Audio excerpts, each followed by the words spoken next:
سبحانک لا علم لنا الا ما علمتنا انک انت العلیم الحکیم رب اشرح لی صدری ویسر لی امری واحلل عقدۃ من لسانی یفقهوا قولی واحلل عقدۃ من لسانی یفقهوا قولی۔ عزیز طلبہ اور پیارے بھائیوں، پچھلی 2 مجلسیں ہماری آپ کی جو دعویٰ الی اللہ کے سلسلے میں اس موضوع سے متعلق چل رہی تھی، اس میں دعوت کی اہمیت، دعوت کا معنی اور مفہوم، دعوت کے فضائل اور دعوت کا کام چھوڑنے کے کیا نقصانات ہیں، ان کا ذکر ہوا تھا۔ پہلی مجلس میں اشارے کے طور پر یہ بات بیان کی گئی تھی کہ دعوت کا مقصد کیا ہے۔ ابھی آج کی مجلس میں 2 چیزیں رکھنا چاہوں گا، اور اگر نہیں تو کم سے کم ایک چیز ضرور رہے گی۔ پہلی چیز تو ہے کہ دعوت کے مقصد اور دعویٰ الی اللہ کی غرض و غایت کیا ہے، جو پہلی مجلس میں جس طرف اشارہ تھا اس کی توضیح، اس کی وضاحت ہوگی۔ اور اگر وقت رہا تو آج ہی کی مجلس میں یہ بات بھی رکھ دی جائے گی کہ ہم میں سے بہت سے لوگ جو اس کو سمجھ کر کے اس کی اہمیت کو جانتے ہوئے دعوت کا کام نہیں کرتے ہیں، ان کے اعذار اور شبہات کیا ہیں۔ لیکن سب سے پہلے یہی آتے ہیں کہ دعوت کے مقاصد کیا ہیں۔ دیکھیے، یہ کام ہم جو کرتے ہیں، ہر انسان ایک سوال کرے گا کہ آخر ہم یہ کام کیوں کرتے ہیں، اس کے وجوہات کیا ہیں۔ آخر ہم اتنی مشقت کریں، اتنی محنت اٹھائیں، تکلیفیں برداشت کریں، آخر اس کا فائدہ کیا حاصل ہونے والا ہے۔ تو اس سلسلے میں یہ بات ذہن میں رکھنی چاہیے کہ دعویٰ الی اللہ کے مقاصد اور فوائد اور غرض و غایت بہت زیادہ ہیں۔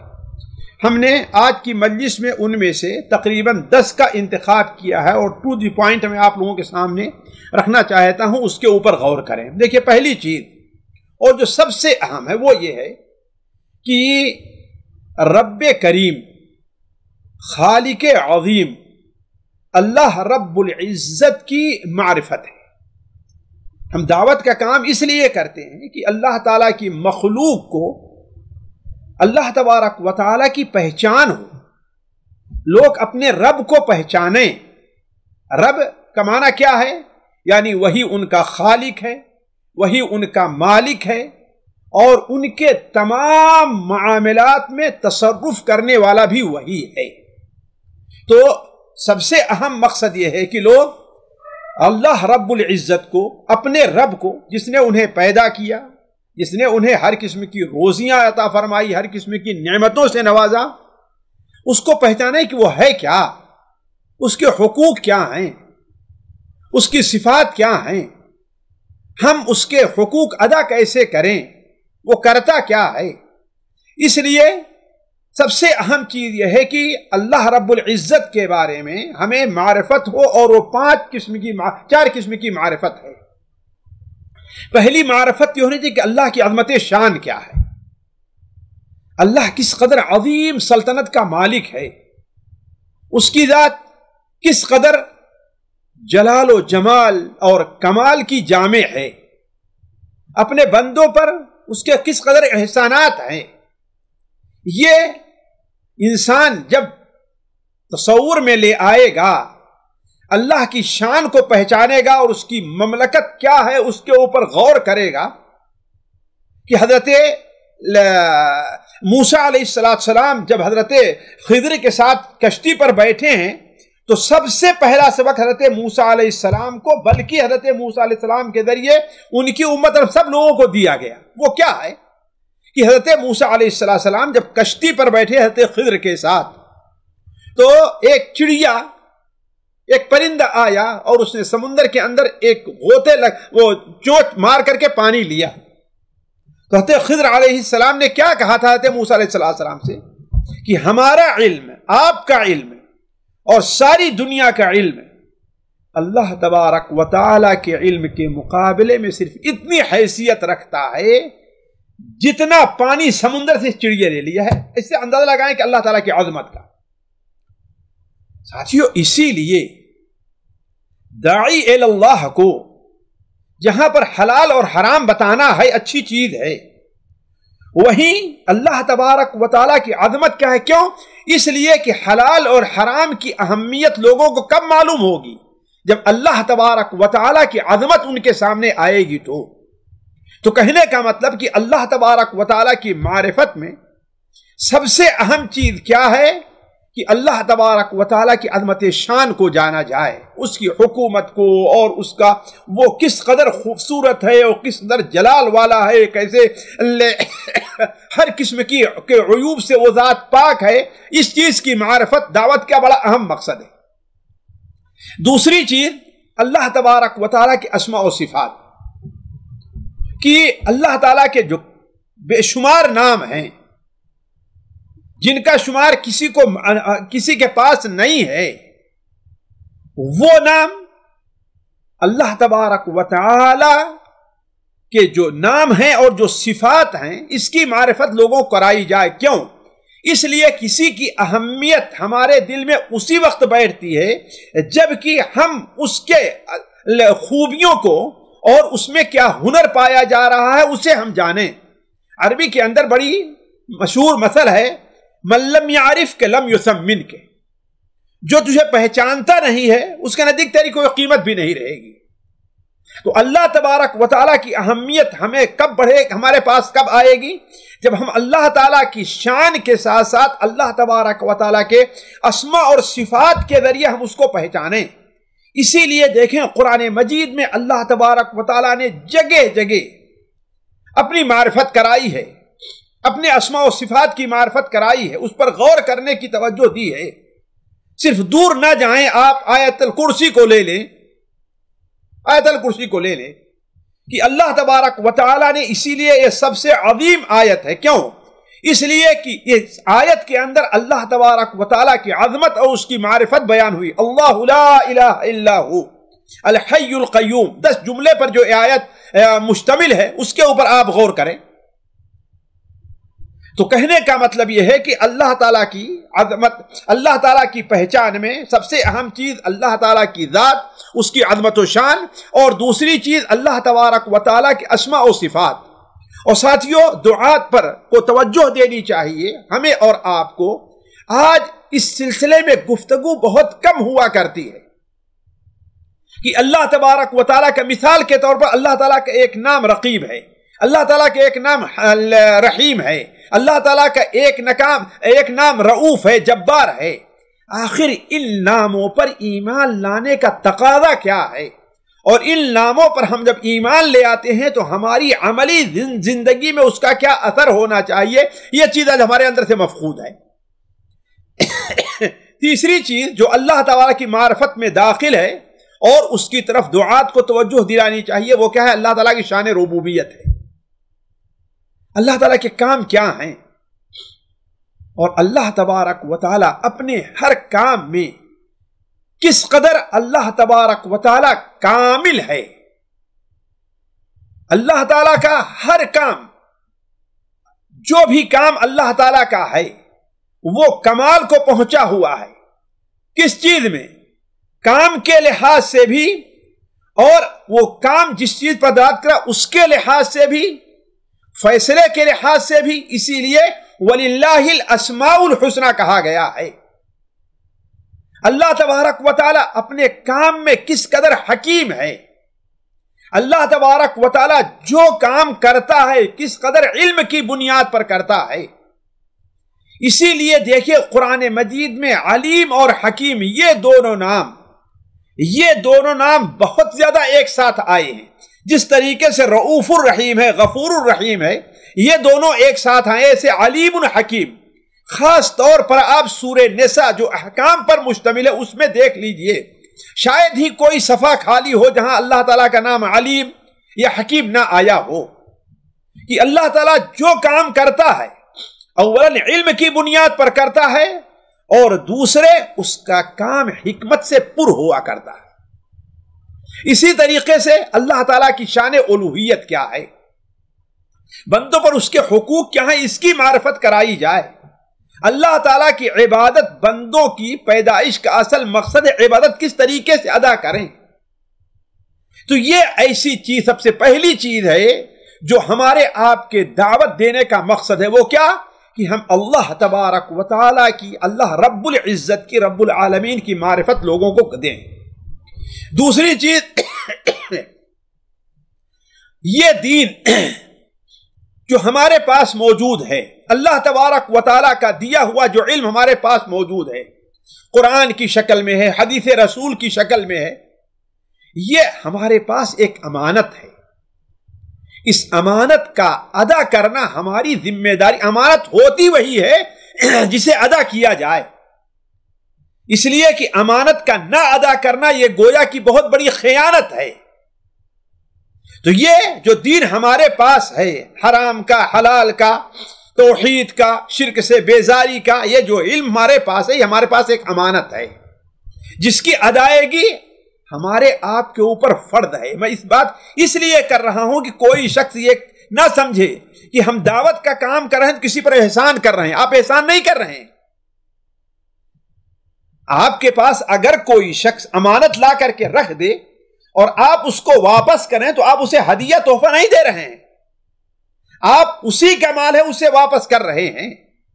تو یہ علم آپ کے پاس جو امانت ہے، یہ آپ کی اپنی ملکیت نہیں ہے، اسے لوگوں تک پہنچانا ہے.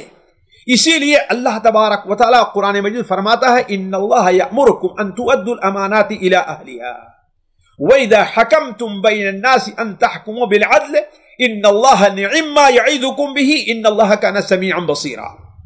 اللہ تعالیٰ تمہیں یہ حکم دے رہا ہے، ان اللہ بلا شبہ، گویا یہ تاکیدی حکم ہے تم کو اللہ تعالیٰ کا، ان تؤدوا الامانات الى اہلها، کہ امانت والوں کو ان کی امانت ان کے سپرد کر دو، ان کے حوالے کر دو.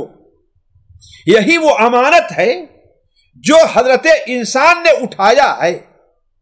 اللہ تبارک و تعالیٰ فرماتا ان عرضنا الامانۃ علی السماوات والارض والجبال فابین ان یحملنها واشفقن منها وحملها الانسان.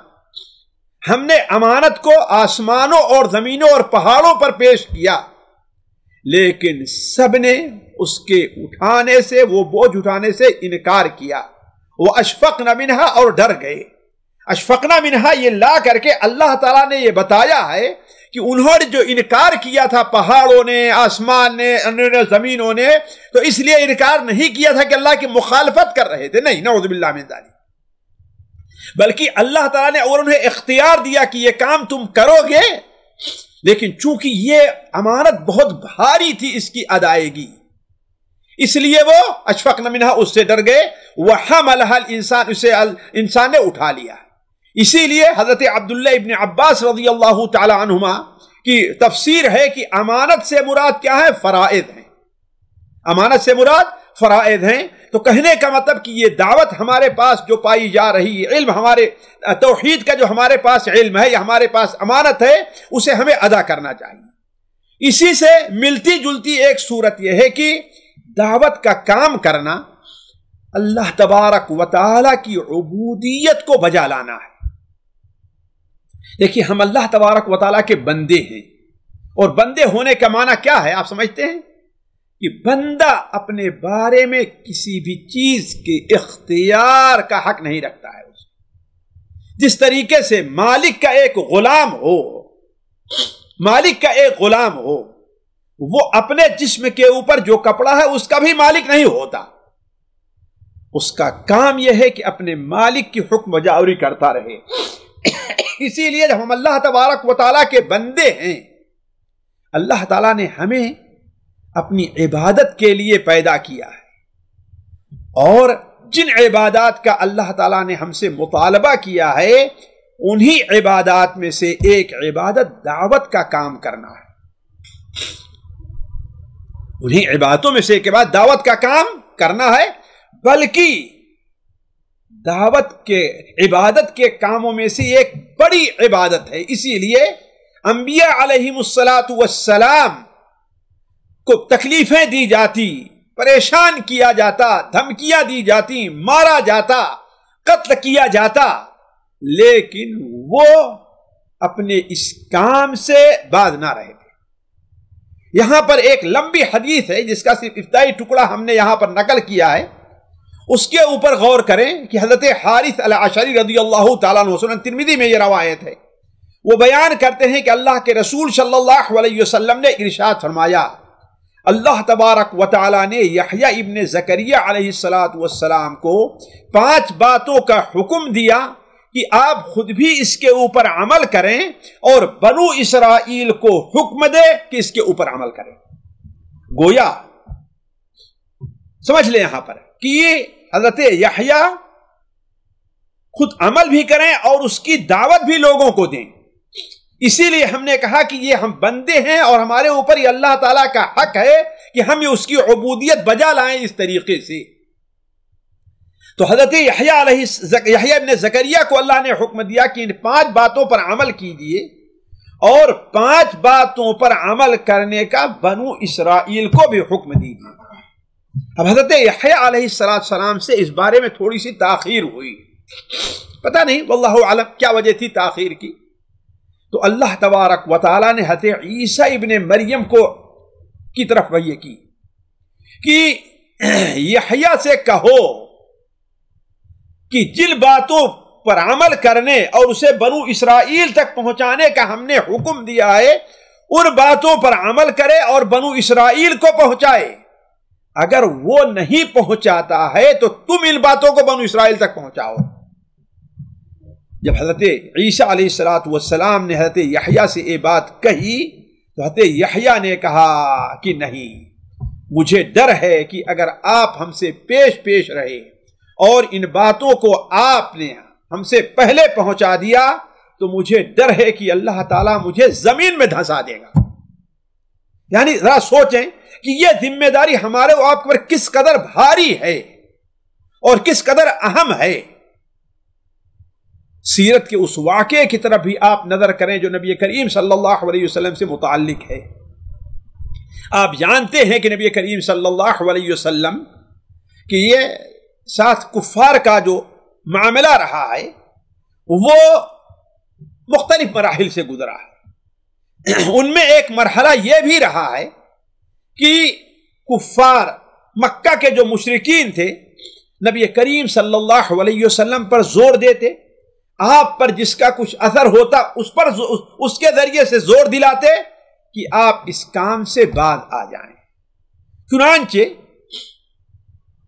ان کا ایک گروہ حضرت ابو طالب کے پاس جاتا ہے جو نبی صلی اللہ علیہ وسلم کے چچا تھے اور جن کی نگرانی میں آپ صلی اللہ علیہ وسلم تھے۔ تو ابو طالب کے پاس جا کر کے لوگوں نے کہا کہ یہ آپ کا جو بھتیجا ہے یہ جہاں کہیں دیکھو ہمیں پہنچ کے تنگ کرتا رہتا ہے، ہماری کہیں مجلس منعقد ہے وہاں کھڑا ہو کر کے ہمیں دعوت دینے لگا، ہمارے بتوں کو برا بھلا کرنے لگا۔ ہم یہاں پر مسجد میں آتے ہیں اللہ کی عبادت کے لیے مسجد حرام میں، تو یہاں آ کر کے ہمیں یہ اذیتیں پہنچاتا ہے، لہذا آپ اس کو روکیے ورنہ ہمارا اور آپ کا معاملہ اب صحیح نہیں رہے گا۔ ابو طالب بوڑھے ہو چکے تھے، وہ اگرچہ اللہ کے رسول صلی اللہ علیہ وسلم کی مدد کرتے تھے لیکن اسلام قبول نہیں کیے تھے، وہ بھی اب تنگ آ چکے تھے، لہذا انہوں نے اپنے بیٹے عقیل کو بھیجا اور کہا جاؤ محمد صلی اللہ علیہ وسلم کو بلا کر کے لے آؤ۔ آپ صلی اللہ علیہ وسلم کو جب لایا گیا تو آپ صلی اللہ علیہ وسلم سے ان کے چچا نے کہا کہ اے بیٹے، اے میرے بھتیجے، یہ تیرے چچا لوگ، چچے زاد بھائی لوگ یہ کہہ رہے ہیں کہ تو انہیں ان کی مسجدوں میں، ان کی مجلسوں میں جا کر کے اذیت پہنچاتا ہے۔ اے بیٹا باتوں سے رک جا، میں اب زیادہ برداشت نہیں کر سکتا، میں زیادہ بوجھ نہیں اٹھا سکتا۔ آپ صلی اللہ علیہ وسلم پریشان ہو گئے۔ بعض روایات میں ہے کہ آپ کی آنکھوں میں آنسو آ گئے، جیسا کہ حفیظ جالندھری نے بڑا بہترین انداز میں کہا ہے، چچا کے دامن شفقت کو بھی ہٹتا ہوا پایا تو ہو کر آپ دیدہ ہادی برحق نے فرمایا۔ بڑی لمبی سی ایک نظم کہی ہے اس سلسلے میں شاہنامہ اسلام کے اندر، اسے پڑھنا چاہیے، دعات کو اسے پڑھنا چاہیے۔ تو آپ صلی اللہ علیہ وسلم نے اپنی نظر آسمان کی طرف اٹھائی، سورج بالکل دوپہر میں تھا اور آپ صلی اللہ علیہ وسلم اسے غور سے دیکھ کر کے اپنی انگلی سے اشارہ کیا، کہا اے چچا جان، جس طریقے سے اگر میں ان سے یہ کہوں کہ اس سورج سے ایک شعلہ لا کر کے مجھے دے دو تو ان کے بس میں نہیں ہے، ایسے ہی میرے بس میں نہیں ہے کہ میں اس دعوت کے کام کو چھوڑ دوں۔ بعض روایتوں میں ہے، جیسے سیرت ابن ہشام میں ہے، کہ اگر وہ لوگ میرے دائیں ہاتھ پر سورج لا کر کے رکھ دیں، بائیں ہاتھ پہ چاند لا کر کے رکھ دیں اور کہیں تم اس کام سے باز آ جاؤ، تو پھر بھی میں اس کام کو چھوڑنے والا نہیں ہوں۔ اس سے اندازہ لگائیں کہ یہ ذمہ داری کس قدر ہمارے اور آپ کے اوپر ہے۔ اسی طریقے سے ہم دعوت کا کام اس لیے کرتے ہیں کہ ہمارا رب ہم سے راضی ہو جائے۔ آپ لوگ اس سے پہلے سن چکے ہیں کہ دعوت کا کام نہ کرنے سے اللہ تبارک و تعالی ناراض ہوتا ہے اور اس کا عذاب نازل ہوتا ہے۔ تو ہم دعوت کا کام اس لیے کرتے ہیں کہ اللہ تعالی ہم سے راضی ہو جائے، اللہ تعالی ہمیں جنت میں داخل کر دے۔ ذرا اس صاحب یاسین کو آپ دیکھیں، غور کریں کہ حق گوئی کے عوض، اس کے حق کہنے کے عوض جب اس کی قوم نے اسے مارنا شروع کیا، جیسے حضرت عبداللہ بن مسعود کی روایت ہے، حتیٰ کہ بعض روایات میں ہے اسے اپنے پیروں سے سب نے مل کر کے رونتنا شروع کیا، یہاں تک کہ اس کی آنتیں باہر آ گئیں، الامان الحفیظ۔ تو انہی اسرائیلی روایات میں ہے کہ جب اس کی روح قبض ہونے لگی تو اسی وقت فرشتوں نے اس خبری سنا دی کہ تم خوش ہو جاؤ، اللہ تمہارے اس عمل سے راضی ہو گیا، اسے جنت، اللہ تعالیٰ جنت میں داخل کر دیا۔ تو اس نے اس وقت کیا کہا تھا؟ اللہ تعالیٰ سورہ یاسین میں فرماتا ہے قیل ادخل الجنہ قال یا لیت قومی یعلمون ما غفر علی ربی وجعلنی من المکرمین۔ کہا گیا جنت میں داخل ہو جاؤ، یعنی ابھی اس کی روح قبض ہو رہی ہے، اسے جنت کی خوشخبری مل جاتی ہے، تو وہ کیا کہتا ہے؟ یا لیت قومی یعلمون ما غفر علی ربی وجعلنی من المکرمین، کاش کہ میری قوم جان لیتی کہ اللہ تعالیٰ نے مجھے معاف کیا اور اللہ تعالیٰ نے مجھے باعزت لوگوں میں شامل کر وجعلنی من المکرمین۔ تو ہمیں اللہ تبارک و تعالیٰ کی رضا چاہیے، اس لیے ہم اس کام کرتے ہیں۔ اسی طریقے سے پچھلی مجلس کے اندر یہ بات آ چکی ہے کہ دعوت کے کام پر بہت بڑا اجر اللہ تعالیٰ دیتا ہے۔ دعوت کا کام بڑے ثواب اور اجر کا ہے، جیسا کہ متعدد اس کے فضائل ہم نے آپ کے سامنے رکھا ہے۔ تو ہم یہ کام کیوں کرتے ہیں؟ اس لیے کہ ہم اللہ تبارک و تعالیٰ کے اجر کے بھوکے ہیں، حاجت مند ہیں، ہمیں نیکیاں چاہیے۔ کیوں؟ آخرت میں یہی نیکیاں ہمارے کام آنے والی ہیں۔ من جاء بالحسنۃ فلہ عشر امثالها، جو ایک نیکی کرے گا اللہ تعالیٰ اسے 10 دینے والا ہے۔ وہاں نیکیوں ہی کی وجہ سے انسان کا پلہ بھاری پڑے گا اور نیکیاں کم ہونے کی اس کا پلہ ہلکا ہو جائے گا۔ نیکیوں جس کی بھاری ہوں گی اللہ تعالیٰ اسے جنت میں داخل کرے گا، اور جس کی نیکیاں کم ہوئیں اور نہیں ہوئیں اللہ تعالیٰ اللہ نے معاف نہیں کیا، کرم نہیں کیا، اسے جہنم میں ڈالے گا۔ اسی طریقے سے ساتھیوں، جو سب سے اہم ہے وہ یہ ہے کہ اللہ تبارک و تعالی کے بندوں اور مخلوق کے اوپر حجت قائم کرنا ہے۔ حجت کس بات کی قائم کرنا ہے؟ اس بات کا قائم کرنا ہے حجت کی تمہیں اس دنیا میں اللہ تبارک و تعالی نے اپنی عبادت کے لیے پیدا کیا ہے، اپنے احکام بجا لانے کے لیے پیدا کیا ہے، تمہیں حیوانوں کے طریقے سے آزاد نہیں چھوڑا۔ حالانکہ اللہ تبارک و تعالی نے جب الست بربکم یعنی وعدے الست جسے کہا جاتا ہے کہ اللہ تبارک و تعالی نے وادی نعمان یعنی طائف میں عرفات میں اللہ تعالیٰ نے آدم علیہ السلام کی ذریت سے اپنے دستے مبارک کو ان کی پیٹھ پر رکھا اور ساری ذریت باہر آ گئی، چیونٹی کے طریقے سے پھیل گئی زمین پر۔ اس وقت اللہ تعالیٰ نے کہا الستو بربکم، جیسا کہ سورہ اعراف میں ہے، قالوا بلا، سب نے کہا تھا کہ ہاں۔ تو وہ حجت تو قائم ہو چکی ہے، لیکن انسان اپنے ماحول کا غلام ہوتا ہے، اپنے ماحول سے پرے ہٹ کر کے انسان سوچتا نہیں ہے، انسان پرے ہٹ کر کے نہیں سوچتا، اور شیطان تو ہر اعتبار سے انسان کو گمراہ کرنا چاہتا ہی ہے، جس کی وجہ سے انسان اس چیز کو بھول گیا ہے۔ لہذا اللہ تبارک و تعالیٰ اپنے نبیوں اور نبیوں کے وارثین کے ذریعے سے اسی وعدے کو یاد دلاتا ہے تاکہ کسی کے پاس حجت باقی نہ رہ جائے۔ جیسا کہ اللہ تعالیٰ فرماتا ہے رسلا مبشرین و منذرین، ہم نے ان رسولوں کو بھیجا، ان کو رسول بنایا ہے کس لیے؟ مبشرین، جو لوگ نیک عمل کریں گے، اللہ تعالیٰ کی باتوں کو مانیں گے، انہیں اس کے لیے خوشخبری ہے، ومنذرین، اور جو لوگ اللہ کی نافرمانی کریں گے انہیں آگاہ کر رہے ہیں، ڈرا رہے ہیں۔ کیوں؟ لِأَلَّا يَكُونَ لِلنَّاسِ عَلَى اللَّهِ حُجَّةٌ بَعْدَ الرُّسُلِ، تاکہ رسولوں کے آ جانے کے بعد کسی کے پاس کوئی حجت باقی نہ رہ جائے کہ ہم گمراہ ہوئے، ہم بھٹک گئے، ہمیں کوئی بتانے والا نہیں آیا تھا۔ حضرت عبداللہ بن مسعود رضی اللہ تعالیٰ عنہ سے روایت ہے کہ اللہ کے رسول صلی اللہ علیہ وسلم فرمایا لیس احد احب الیہ المدح من اللہ سبحانہ وتعالی، اللہ سبحانہ وتعالی سے بڑھ کر کے کسی کو تعریف پسند نہیں ہے، اسی لیے اللہ نے اپنی تعریف کی الحمدللہ رب العالمین۔ اور اللہ تبارک و تعالی سے بڑھ کر کوئی زیادہ غیرت مند نہیں ہے، اس لیے اللہ تبارک و تعالی نے فواحش کو اللہ نے حرام قرار دیا ہے، اور اللہ تبارک و تعالی سے بڑھ کر کے کسی کو عذر پسند نہیں ہے، اسی لیے اللہ تبارک و تعالی نے رسولوں کو بھیجا ہے تاکہ عذر سب کا پورا ہو جائے کہ ہاں ہمیں بتانے والا آیا تھا۔ تو کہنے کا مطلب یہ ہے کہ ایک مقصد کیا ہے؟ حجت لوگوں پر قائم کر دینا ہے، ورنہ ہر آدمی کہے گا کہ ہاں بھائی ہمیں تو کوئی بتانے والا آ نہیں، ہم جانتے نہیں کہ توحید کیا ہے۔ اسی طریقے سے ساتواں فائدہ یہ ہے کہ مقصد یہ ہے کہ ہم دعوت کا کام کیوں کرتے ہیں، یہ ہے کہ بنی آدم کے ساتھ خیر خواہی اور انہیں شریعت کی تعلیم ہے۔ شریعت کی آخر لوگوں کو معلوم کیسے ہوگا؟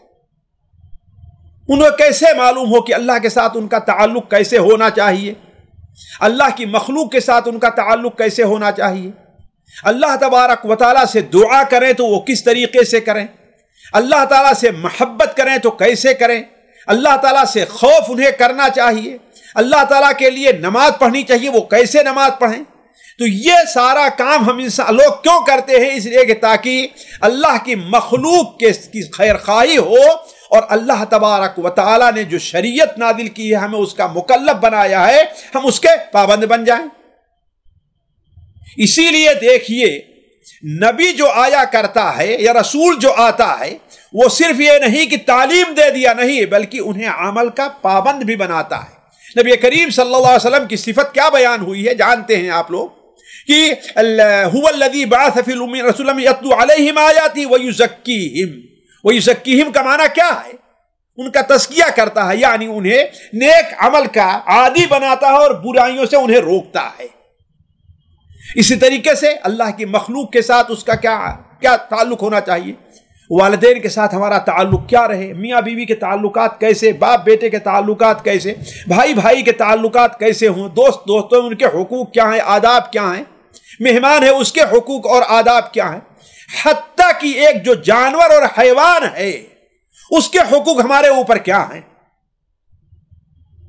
ایک جانور جس پر ہم سواری کرتے ہیں اس کے حقوق ہمارے اوپر کیا ہیں، حتیٰ کہ جنگل میں ایک چڑیا رہتی ہے اس کے حقوق ہمارے اوپر کیا ہیں۔